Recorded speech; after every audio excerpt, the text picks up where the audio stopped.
அனைவருக்கும் அன்பான நண்பர்களே, இந்த முறை நம்ம தோட்டத்தில் நிலக்கடலை விவசாயம் பண்ணால் நிலக்கடலை விவசாயம் பண்ணதுக்கான முக்கியமான காரணமே நமக்கு வீட்டு தேவைக்கான ஆயிலை அந்த நிலக்கடையிலேருந்து எடுத்துக்கலான்றதுக்காக தான் நம்ம விளைவித்தோம்.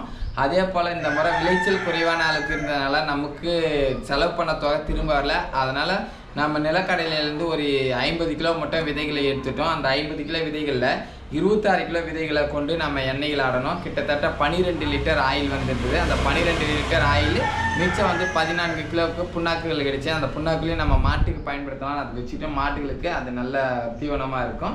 அந்த மாதிரி நம்ம பயன்படுத்தும் பொழுது சுத்தமான ஆயிலை நம்மளால் எடுக்க முடிஞ்சிருக்குன்றதான் ஒரு விஷயம். இதில் எந்த ஒரு துளி கூட கலப்படமாக வேறு எண்ணெய்களை மிக்ஸ் பண்ணல. நம்ம சுத்தமான நிலக்கடலையிலேருந்து கடல் எண்ணெய் உருவாக்கியிருக்கோம். எங்களுக்கு விவசாயம் உங்களுக்கு பிடிச்சிருந்தா ஒரு லைக் பண்ணி நண்பர்களே.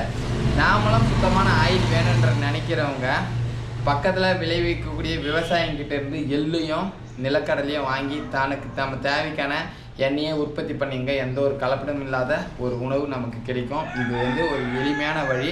என்கிட்டேருந்து வாங்குன்னு சொல்ல, நம்ம பக்கத்தில் விளைவிக்கக்கூடிய அந்த விவசாயிங்கிட்டேருந்து வாங்க. விவசாயிகளுக்கும் லாபம் கொஞ்சம் கிடைக்கும்.